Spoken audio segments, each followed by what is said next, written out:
The string of Christmas lights tangled in my hands like a noose, which seemed pretty damn fitting considering how I felt about the holidays this year. My name's Mick Parrish, and I run Parrish Electric, the family business my old man built from nothing. Right now, I was standing in my own backyard, freezing my ass off while my wife Beth entertained her friends inside our warm house. Mick, honey, could you hurry up with those lights? Darcy wants to see how they look before she leaves. Beth called from the kitchen window.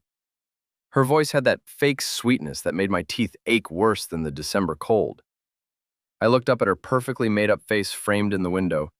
Even at home on Christmas Eve, she looked like she was ready for a magazine shoot. Everything about Beth screamed high maintenance. From her salon-perfect blonde hair to her designer workout clothes that cost more than most people's monthly rent. "Sure thing, sweetheart," I called back, my breath forming clouds in the frigid air. "Wouldn't want to disappoint your audience." Through the window, I could see Darcy Chen sitting at our kitchen island, sipping wine from one of Beth's expensive glasses. Darcy had been Beth's best friend since college, and she shared Beth's taste for the finer things in life. The two of them together always made me feel like I was some kind of charity case they'd taken on.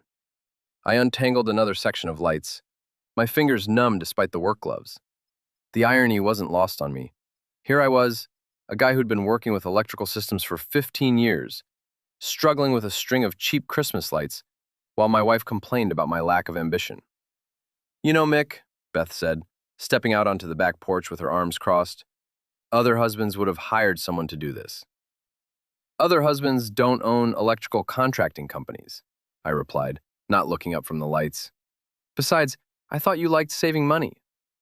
Darcy appeared beside Beth, wine glass in hand. "Oh, come on, Beth. Let the man work. At least he's handy around the house." There it was, that backhanded compliment that was supposed to make me feel better, but actually made everything worse. I was handy, like I was some kind of useful tool Beth kept around for household repairs. "Speaking of handy," Darcy continued, "how are those personal training sessions going? You've been looking amazing lately." I glanced up in time to see Beth's face flush slightly. "Oh, you know how it is. Trent's really pushing me to reach my goals." Trent. I'd heard that name a lot lately. Trent Garrison, the manager of Elite Fitness downtown. According to Beth, he was some kind of miracle worker who specialized in personalized fitness programs. She'd been seeing him 3 times a week for the past 2 months, and I had to admit she looked incredible. But then again, Beth had always been beautiful. It was one of the things that had attracted me to her in the first place, back when I was stupid enough to think that was enough to build a marriage on. "He sounds wonderful," Darcy said with a little giggle. "I might have to get some of those sessions myself." "Oh, I don't think that would work out," Beth said quickly. "Trent's very selective about his clients. He only works with people who are really committed to the process." I finished connecting the last strand of lights and plugged them into the outdoor outlet. The backyard lit up in a warm, golden glow, transforming our modest space into something almost magical. For a moment, I felt a flicker of the old pride I used to take in making things work, in bringing light to dark places. "Beautiful, honey," Beth said, but she was already heading back inside. "Come on, Darcy, it's freezing out here." I stood alone in the backyard, surrounded by the lights I'd just hung, feeling colder than ever. Through the kitchen window, I could see Beth and Darcy settling back into their conversation, wine glasses refilled, completely forgetting I existed. That's when I noticed Beth's gym bag sitting by the back door, unzipped and spilling its contents onto the porch. A water bottle, some protein bars, and what looked like a receipt had fallen out. I picked up the receipt, intending to stuff it back in the bag, but the numbers caught my eye. Chez Laurent, December 20th. 2 entrees, 2 glasses of wine, 1 dessert. Total, $127.50. I stared at the receipt, my mind racing. December 20th was last Tuesday. Beth had told me she was working late that night, grabbing something quick at her desk. But Chez Laurent wasn't quick, and it sure as hell wasn't something you ate at your desk. It was the kind of place you went for romantic dinners. "Find something interesting?" I spun around to find Darcy standing in the doorway, her wine glass empty now. "Just cleaning up," I said, shoving the receipt into my pocket. Darcy studied my face with the kind of intensity that made me uncomfortable. "You know, Mick, Beth's really lucky to have someone so understanding. Understanding? Well, you know how demanding her job can be? All those late nights, weekend meetings, business dinners? She paused, taking a step closer. Not every husband would be so supportive of his wife's professional development. There was something in her tone that made my stomach clench. Professional development. Business dinners.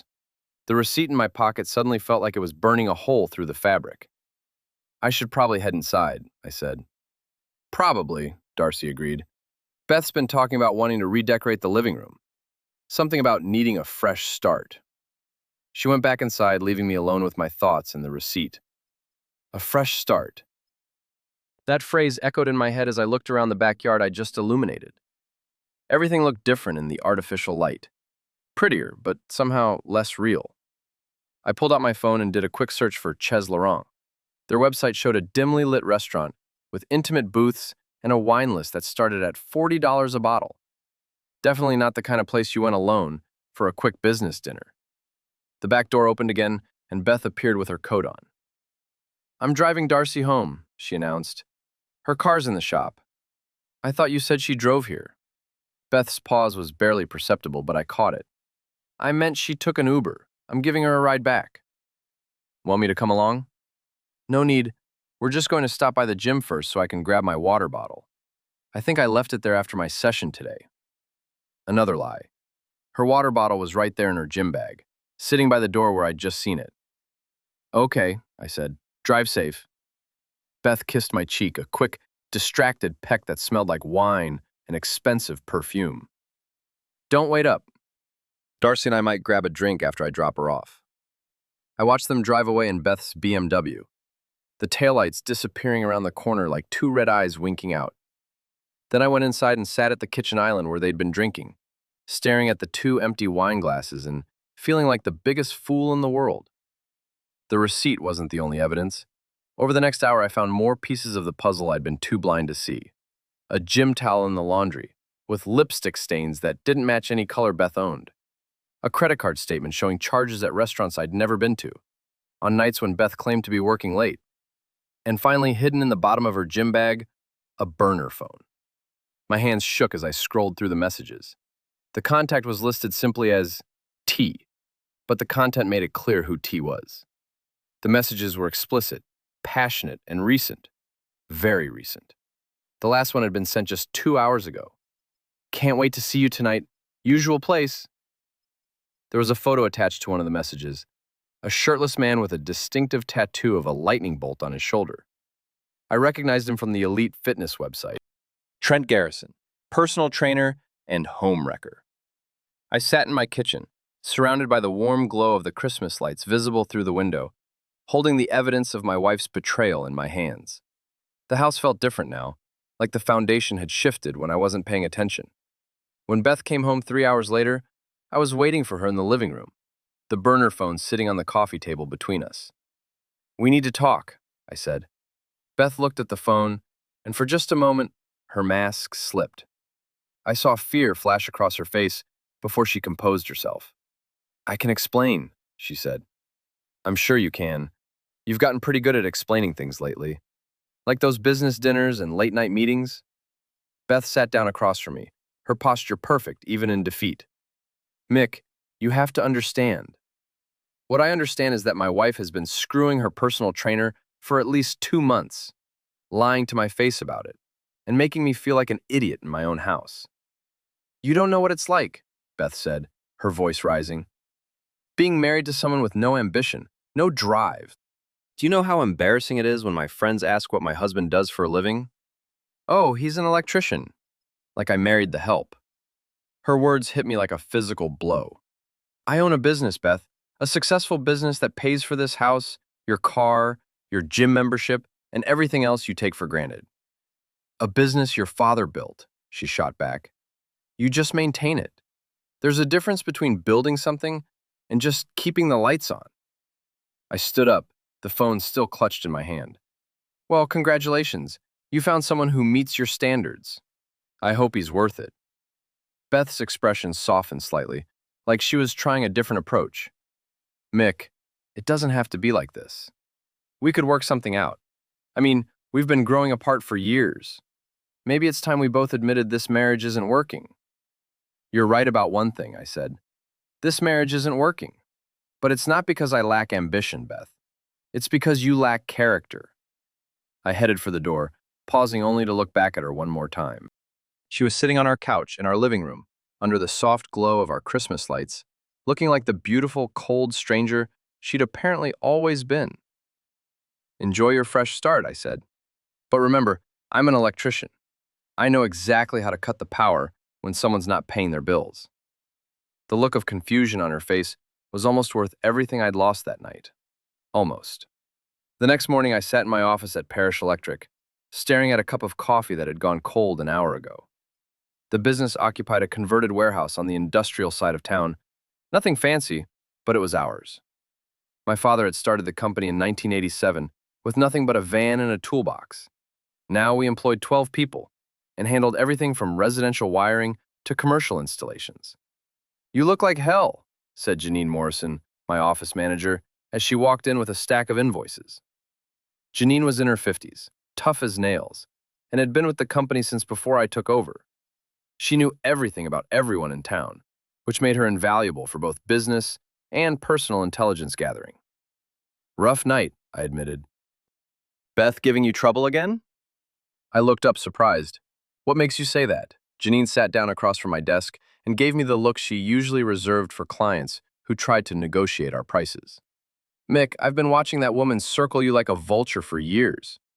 Yesterday, she called here 3 times looking for you, and each time she sounded more irritated that you weren't available to drop everything and run home.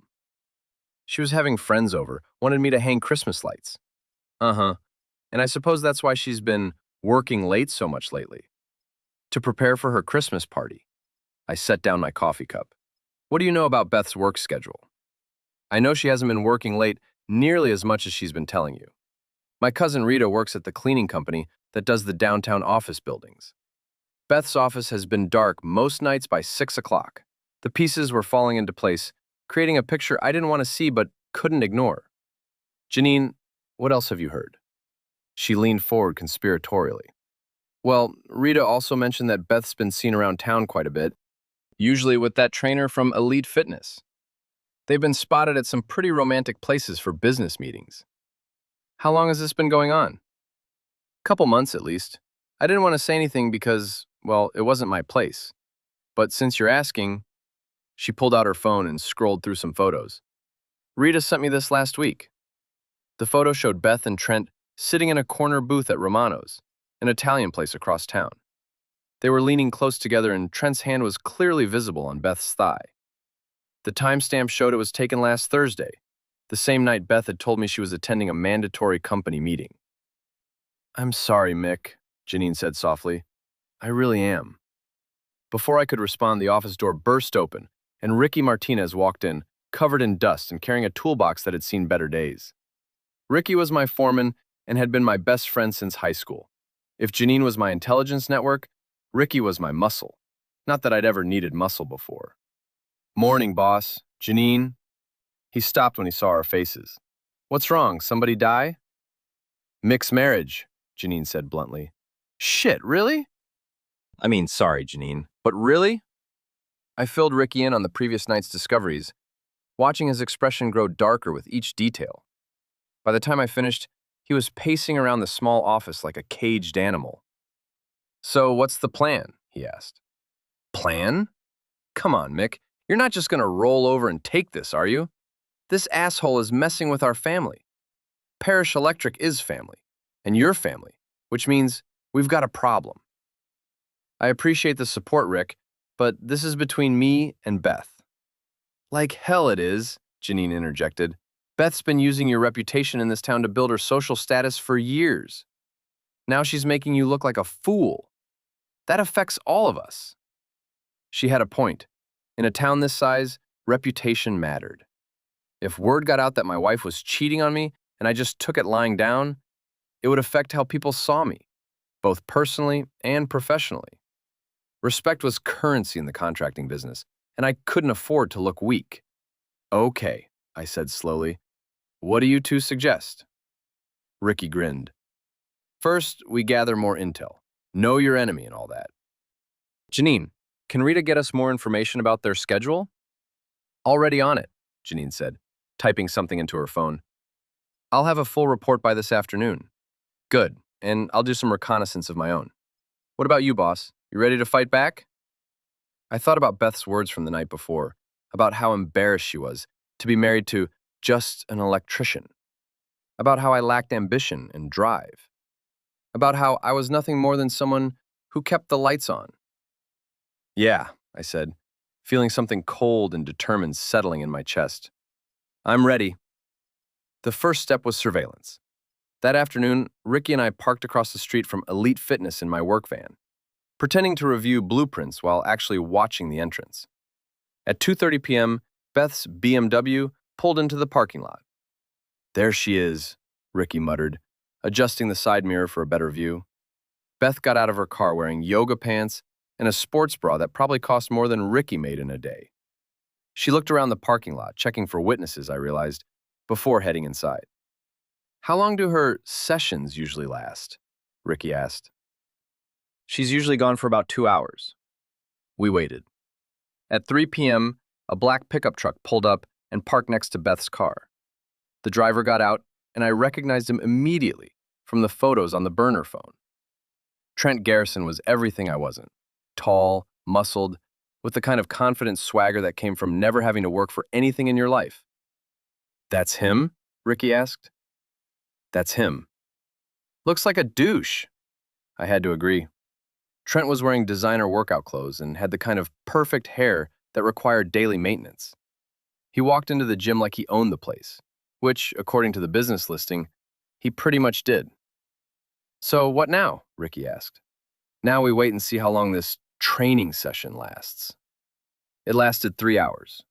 When Beth finally emerged, her hair was disheveled and her cheeks were flushed. Trent followed a few minutes later, and they shared what could only be described as a passionate goodbye kiss in the parking lot before going to their separate cars. Unbelievable, Ricky said. Right out in the open like that. I pulled out my phone and took several photos of the embrace. Evidence, I explained. That evening, I sat at the Copper Wire, a dive bar 3 blocks from my office that served as the unofficial headquarters for the local blue-collar crowd. Eddie Kowalski, a plumber who'd been drinking at the same bar stool for 15 years, was holding court near the pool table. You hear about that fancy gym downtown? Eddie was saying to anyone who'd listen. Elite Fitness, or whatever they call it. I moved closer, nursing my beer. What about it? Asked Tommy Chen, one of the regulars. Well, my wife's friend goes there, right? Says the manager's been real friendly with the clientele, if you know what I mean. Apparently he offers special private sessions for the ladies with money. No kidding? Dead serious. And get this, he's not even certified. My wife looked him up online. Guy's got no credentials except for playing football in high school. But he's got the look, you know? And some of these bored housewives eat that shit up. I finished my beer and left, my mind racing. If Eddie's information was accurate, Beth wasn't Trent's only victim. She was just another conquest for a guy who made a living preying on unsatisfied married women. When I got home, Beth was in the living room watching television, acting like nothing had happened. How was work? She asked, without looking away from the screen. Interesting. Learned some new things about the local business community. That's nice, honey. I sat down next to her on the couch, close enough to smell her perfume, a scent I didn't recognize. Beth, I've been thinking about what you said last night. She muted the TV and turned to face me. Oh? About wanting a fresh start. Maybe you're right. Maybe we should make some changes. Hope flickered in her eyes. Really? You'd be willing to consider restructuring our arrangement? Absolutely. In fact, I've already started making some adjustments. What kind of adjustments? I smiled. Well, for starters, I canceled your spa membership this afternoon. Figured if you're getting so much personal attention at the gym, you don't need the extra pampering. The color drained from her face. You did what? And I've rerouted some of our household accounts. Amazing how much money we've been spending on business dinners and professional development. I think it's time we got back to basics. Beth stood up, her composure cracking. Mick, you can't just... Can't what? Manage my own finances? Make decisions about my own money? I stood up too, enjoying the way she had to look up at me. See, that's where you made your mistake, Beth.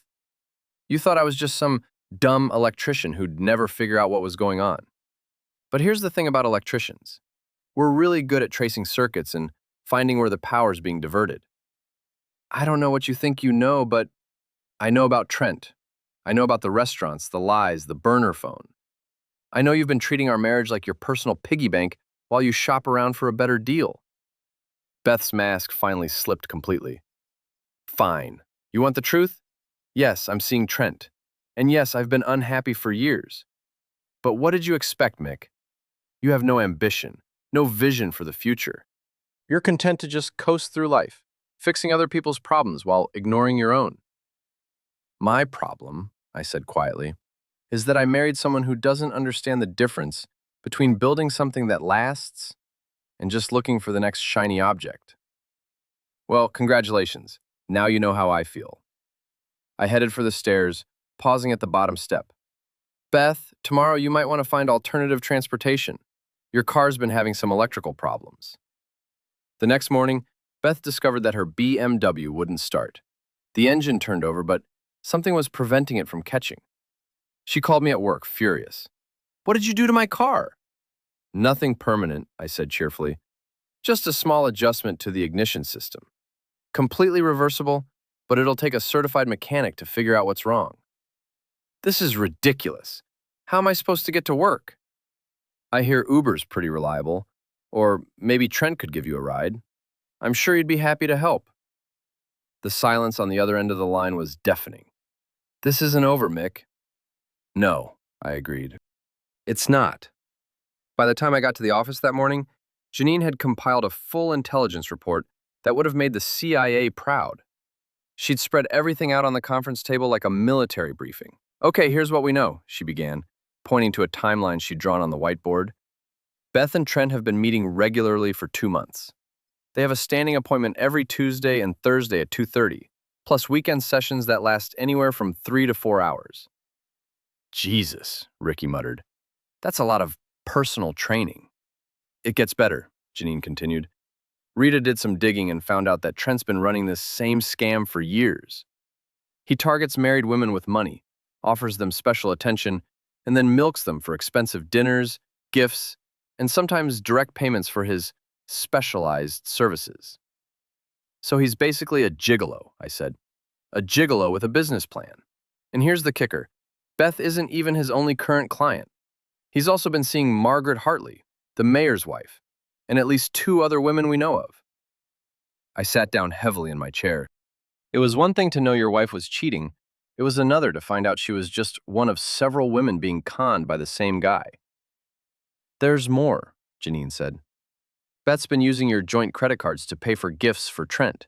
Expensive workout gear, supplements, even a watch that cost $1,200. She bought him a $1,200 watch? Last month. Charged it to the account you use for business expenses. I felt something cold and angry settling in my chest. Beth hadn't just betrayed our marriage.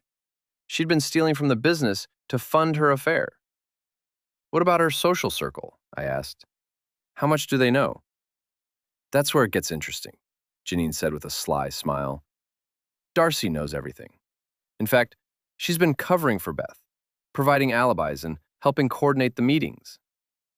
Why would she do that? Because she's hoping to be next in line. Rita saw her at the gym last week talking to Trent about setting up her own training sessions. The picture was getting clearer, and it was uglier than I'd imagined. Beth, Darcy, and Trent had formed a little conspiracy, treating me like a fool while they played their games with my money and my reputation. All right, I said, standing up. Time to turn off the power. The first phase of my plan was simple: public humiliation. Beth's father, Robert Rourke, was hosting his annual Christmas party that evening, a fancy affair where all the local social climbers gathered to see and be seen. Beth had been looking forward to it for weeks, planning her outfit and talking about how important it was for her image. She was going to get more attention than she bargained for. I spent the afternoon preparing a little presentation. Using the photos I'd taken, the evidence from the burner phone, and the financial records Janine had compiled, I created a digital slideshow that told the whole story of Beth's affair. Then I loaded it onto a tablet and made sure it was ready to broadcast. The party was held at the Rourke family mansion, a sprawling Victorian house that Robert had restored to showcase his success as a real estate developer. Beth had spent 2 hours getting ready, wearing a dress that probably cost more than most people's monthly salary. "You clean up nice," I told her as we walked up to the front door. "Thank you," she said, surprised by the compliment. "You look good too." I was wearing my best suit, not designer like her dress, but respectable. I wanted to look like the successful business owner I was, not the "just an electrician" she'd described to her friends. The party was in full swing when we arrived. The house was decorated with expensive Christmas arrangements, and waiters circulated with champagne and hors d'oeuvres. Beth immediately gravitated toward her usual crowd, the wives of doctors, lawyers, and other professionals who formed the town's social elite. I made small talk with Robert and some of the other business owners, waiting for the right moment. Around 9 o'clock, when everyone had had enough champagne to lower their inhibitions, but not enough to impair their judgment, I made my move. "Excuse me, everyone," I said, raising my voice to get the room's attention. "I'd like to share something special with all of Beth's friends and family." Beth looked over at me with curiosity, not suspicion.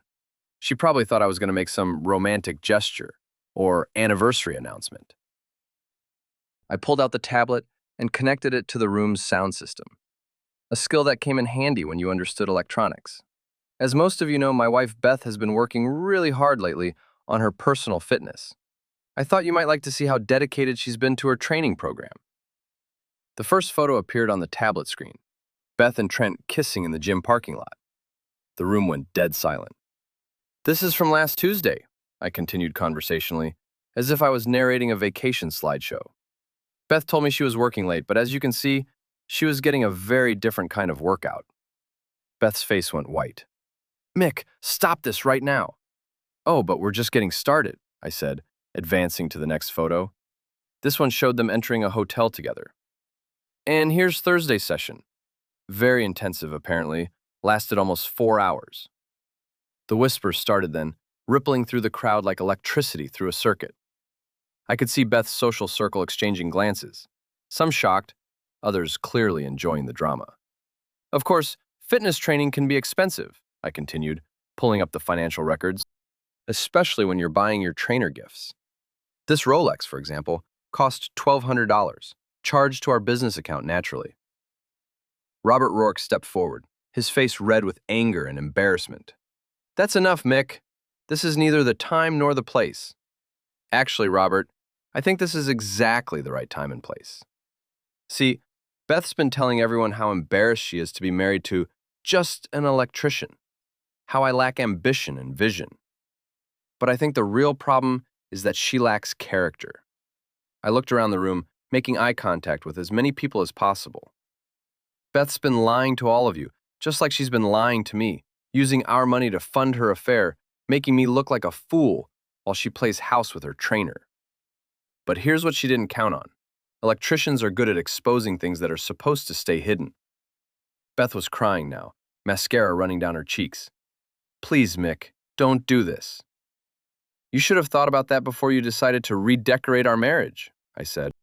Then I played the final card, audio from the burner phone of Beth and Trent discussing their plans to get rid of the dead weight so they could be together openly. The room erupted in whispers and shocked exclamations. Beth's carefully constructed social image crumbled in real time as her friends processed what they'd just heard. Some looked sympathetic, but most just looked disgusted. Darcy tried to come to Beth's defense. "Everyone makes mistakes," she said loudly. "Beth's been unhappy for years. Maybe if Mick had been a better husband—" "Funny you should mention that, Darcy," I said, turning the tablet toward her, "because you're in some of these photos too. Apparently you've been hoping to get some of that special training yourself." The photo showed Darcy and Trent in what was clearly a compromising position. Her face went as white as Beth's. "That's not what it looks like," she stammered. "Really? Because it looks like you've been planning to stab your best friend in the back while helping her stab me in mine." The crowd was turning ugly now. These people thrived on gossip and social drama, but they also valued loyalty and respectability. Beth and Darcy had violated both principles, and the court of public opinion was swift and merciless. Robert grabbed my arm. "I think you've made your point, Mick. Maybe it's time to go." "You're right," I agreed. "I've got what I came for." I looked at Beth one more time. She was surrounded by her former friends, but the circle felt more like a prison now. Everyone was staring at her, whispering, judging. "Enjoy your fresh start, Beth," I said. "But remember, actions have consequences. And in a town this size, reputation is everything." I walked out of the party, leaving behind the wreckage of Beth's social standing and the foundation of our marriage. Behind me, I could hear the buzz of conversation growing louder as everyone began dissecting what they'd just witnessed. My phone buzzed with a text from Ricky. "Phase 1 complete. Ready for Phase 2? I typed back, "Let's go to work." The fallout from the Christmas party was swift and brutal. By the next morning, the story had spread through town like wildfire. My phone rang constantly with calls from friends, customers, and even competitors offering support or asking for details. Janine fielded most of the calls at the office, but she made sure to update me on the highlights. Mrs. Patterson called to say she's dropping Elite Fitness and wants to know if we do residential security systems, she reported. Apparently, she doesn't trust Trent around her house anymore. What about business? 3 new service calls this morning, and the Morrison Project wants to move up their timeline. Apparently, integrity matters in this town. It was a small comfort, but I'd take it. At least my reputation in the business community was intact. Beth, on the other hand, wasn't faring as well.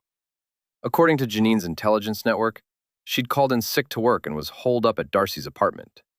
The two of them were apparently planning their next move. "What kind of move?" I asked.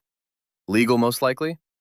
Rita heard from her cousin, who works at Patterson and Associates, that Beth made an appointment with a divorce attorney.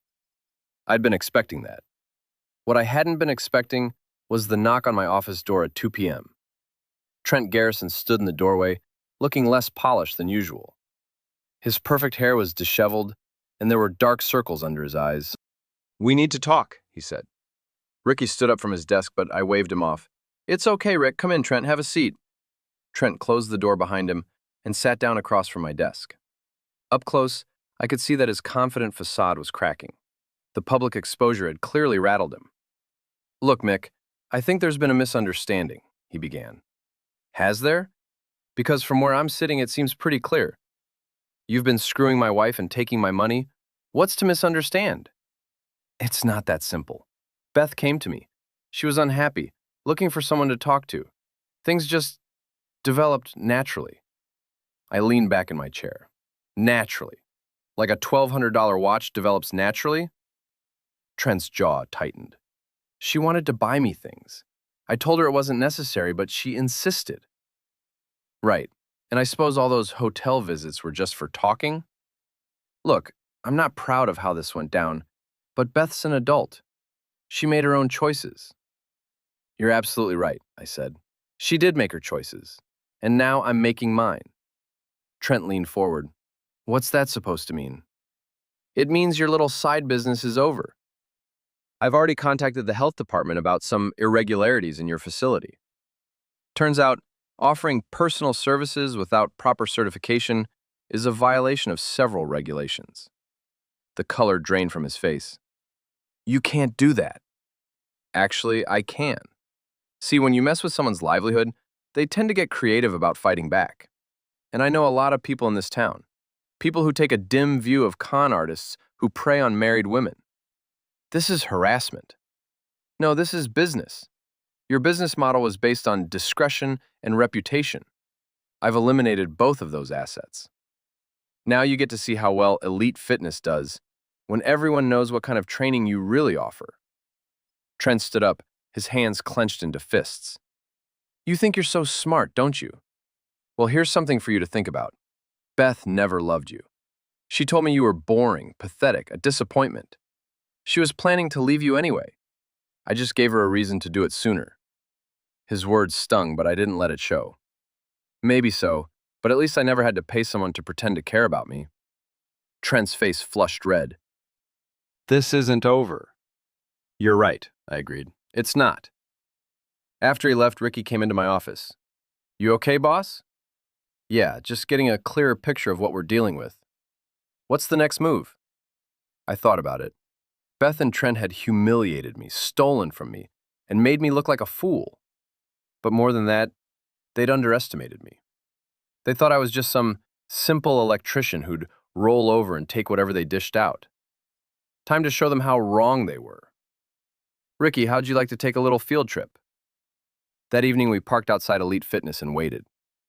At 7 p.m., Trent's black pickup pulled into the lot, followed closely by Beth's BMW. Apparently, I'd fixed her car problems a little too well. Guess they're having a strategy session, Ricky observed. Perfect. That gives us time to work. We waited until they were inside, then got to work. I'd brought a selection of tools and supplies from the shop, along with a few items I'd picked up at the hardware store. Nothing illegal, nothing permanent, but definitely memorable. First, we addressed the electrical system. Elite Fitness was in an older building with some interesting quirks in its wiring. I made a few minor adjustments to the main panel, nothing dangerous, but enough to cause some inconvenient power fluctuations. Then we moved on to Trent's truck. I didn't damage anything, but I did install a few modifications. A small device that would make his horn honk randomly. Another that would cause his headlights to flash in an attention-grabbing pattern. And finally, a magnetic sign for his tailgate that read, "Ask me about my personal training services." "You're evil," Ricky said admiringly as we finished up. "I prefer creative problem solver." We were back in the van when Beth and Trent emerged from the gym. Even from a distance, we could see they were arguing. Their body language was tense, and Beth kept gesturing angrily. Trent got in his truck and started it up. Immediately, the horn began honking in short, random bursts. He turned off the engine, waited a moment, then tried again. Same result. "What the hell?" we could hear him yell. Beth walked around to the back of his truck and saw the sign. Even from across the parking lot, we could hear her shriek of outrage. "Mick!" she screamed, looking around the parking lot as if I might be hiding behind a car. Trent got out and saw the sign, his face turning red with rage. He tried to pull it off, but I'd used industrial-strength magnets. It would come off eventually, but not easily. "This is perfect," Ricky whispered. It got better. When Trent finally got the sign off and tried to drive away, his headlights began flashing in a disco-like pattern. He made it about 50 feet before pulling over and getting out to check the wiring. Beth followed in her BMW, and we could see her yelling at him through her windshield. Whatever plan they'd been hatching was clearly falling apart under the pressure of public humiliation and mechanical difficulties. My phone buzzed with a text from an unknown number. "This is war." I showed it to Ricky, who grinned. "Bring it on." But as we drove back to the office, I realized the game was about to escalate. Beth and Trent weren't going to just slink away quietly. They were going to fight back, and they were going to fight dirty. I needed to be ready for whatever they threw at me next. The counterattack came faster than I expected.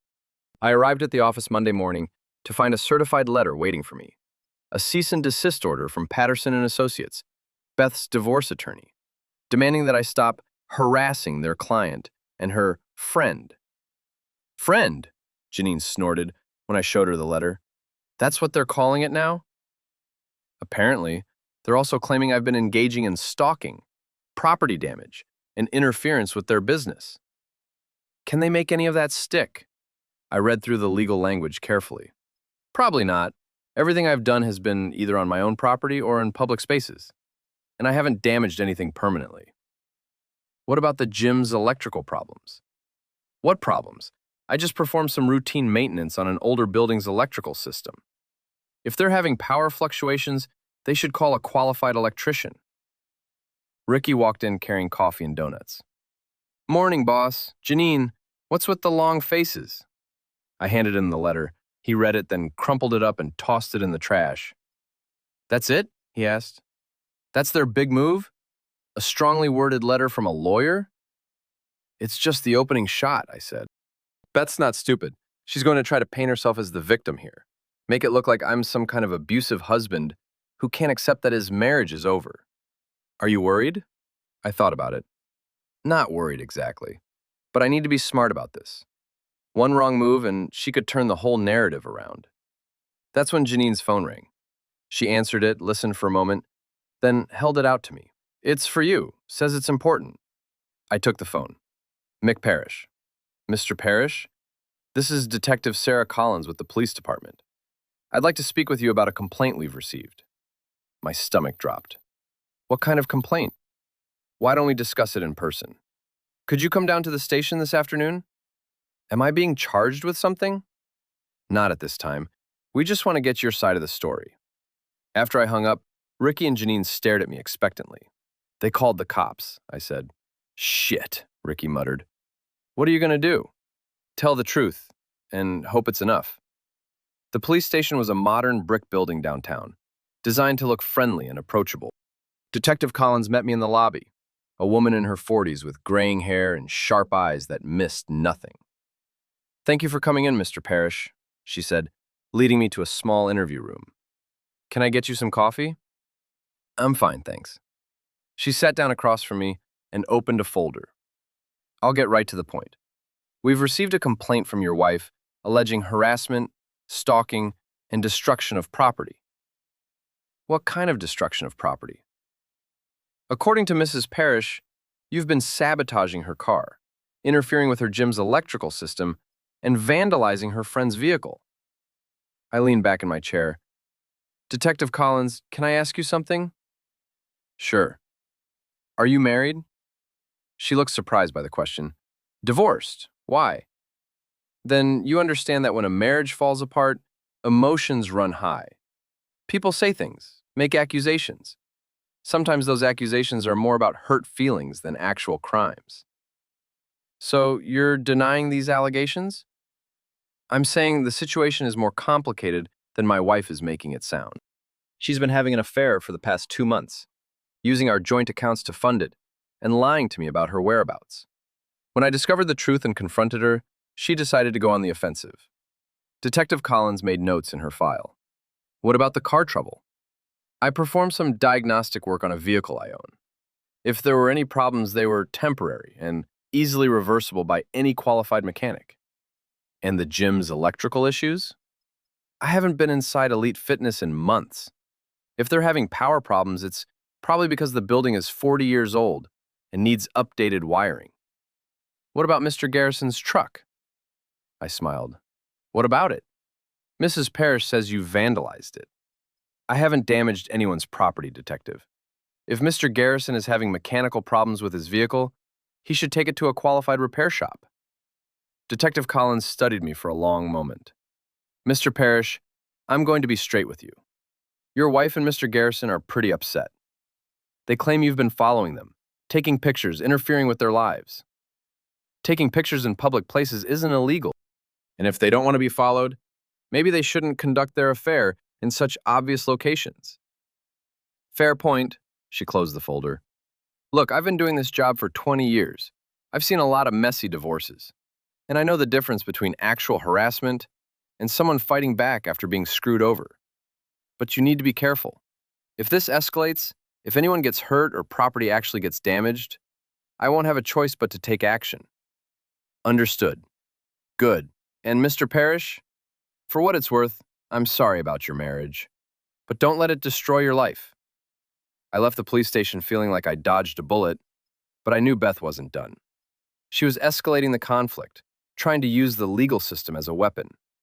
I needed to end this before it got out of hand. That evening, I got my chance. I was at the Copper Wire, having a beer and thinking about my next move, when Darcy walked in. She looked around nervously, spotted me at the bar, and walked over. Mick, can we talk? Depends. Are you wearing a wire? She looked genuinely confused. What? No, I need to tell you something. I gestured to the empty stool next to me. Have a seat. Darcy ordered a wine, white, expensive, and took a long sip before speaking. Beth doesn't know I'm here.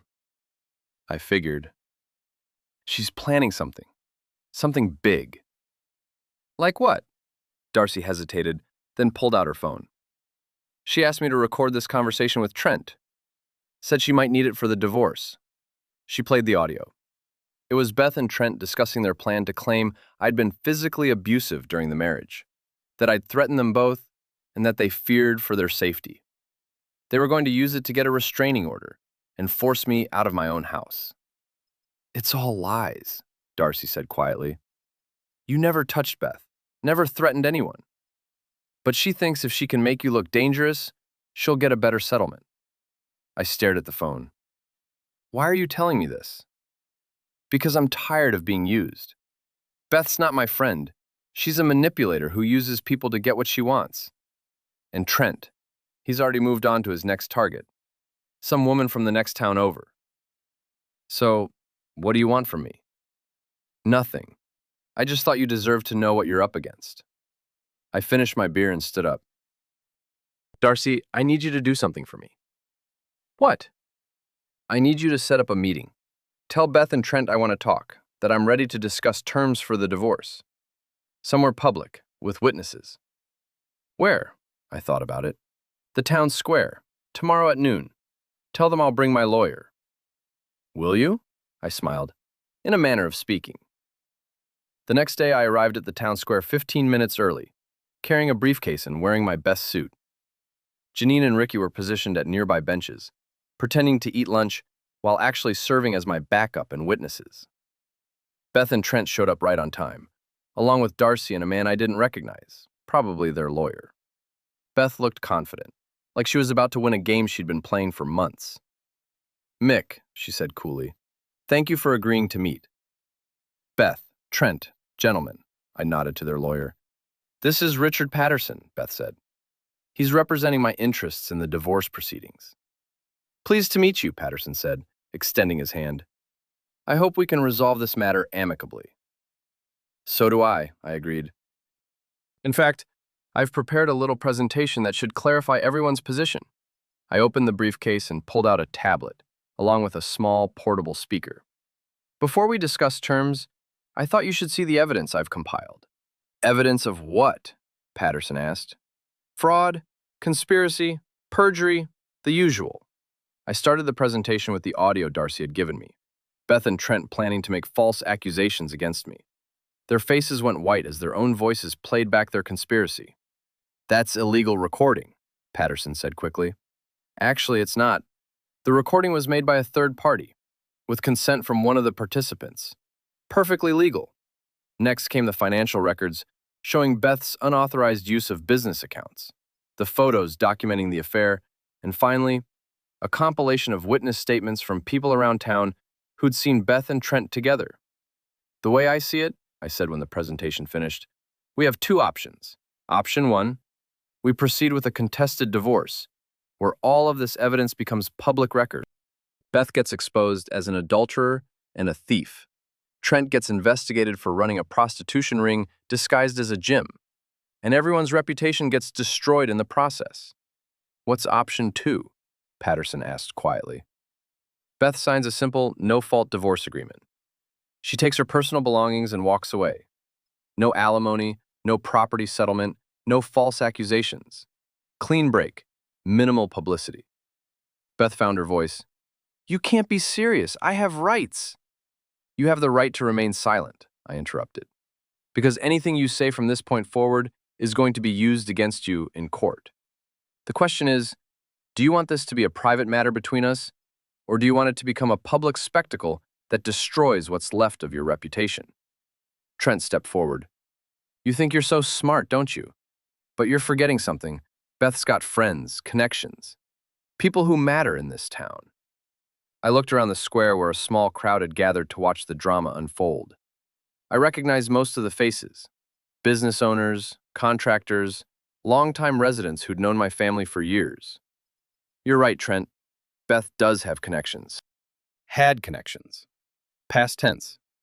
See, the thing about small towns is that reputation matters, and right now, Beth's reputation is about as popular as a power outage during the Super Bowl. I closed the briefcase and stood up. You've got 24 hours to decide. After that, I file for divorce and release everything to the public record. Your choice. As I walked away, I could hear them arguing behind me. Beth's voice was shrill, desperate. Trent sounded angry but defeated. Patterson was trying to calm them both down, but it was too late for damage control. My phone buzzed with a text from Janine. Boss, you need to see this. I looked back to see Beth sitting alone on the bench, crying. Trent was walking away, his phone pressed to his ear. Darcy was nowhere to be seen, and Patterson was packing up his briefcase, with the resigned air of a man who knew his case was hopeless. The war was over. I'd won. But as I walked back to my office, I realized winning felt different than I'd expected. Not triumphant or satisfying, just empty, like a house with all the power turned off. 22 hours later, Patterson called to accept my terms. Beth signed the divorce papers without contest, took her personal belongings, and left town the same day. Trent closed Elite Fitness and disappeared shortly after, reportedly moving to Florida to start over. Darcy stopped by the office a week later to apologize and return some things Beth had left behind. She looked tired, older somehow. "For what it's worth," she said, "I think you did the right thing." "Did I?" "Beth was going to destroy you if you'd let her. At least this way you get to keep your dignity and your business." "What about you? What are you going to do now?" She shrugged. "Start over, I guess. Maybe find some friends who actually care about me instead of just using me." After she left, I sat in my office, looking out at the town I'd lived in my whole life. Parish Electric was busier than ever, apparently. Integrity was good for business. My reputation had not only survived Beth's betrayal, but had actually been enhanced by how I'd handled it. I'd won the war, exposed the truth, and gotten my revenge. The spark that had burned down my house had also cleared the ground for something new to grow. But as I locked up the office that night and headed home to my empty house, I couldn't shake the feeling that victory was a cold comfort when you had no one left to share it with. Still, as I pulled into my driveway and looked at the Christmas lights I'd hung just 2 weeks ago, lights that were still burning bright despite everything that had happened, I realized that sometimes keeping the lights on is victory enough. The house was quiet, but it was mine. The business was thriving, and my reputation was intact. Beth was gone, but so was the constant feeling of being underestimated and unappreciated. I'd learned something important about power in those 2 weeks. It's not about having control over other people. It's about knowing your own worth and refusing to let anyone diminish it. As I walked up to my front door, my phone buzzed with a text from an unknown number. "Heard about your situation. If you ever want to grab coffee and talk, I'd like that. Sarah Collins." I smiled for the first time in weeks.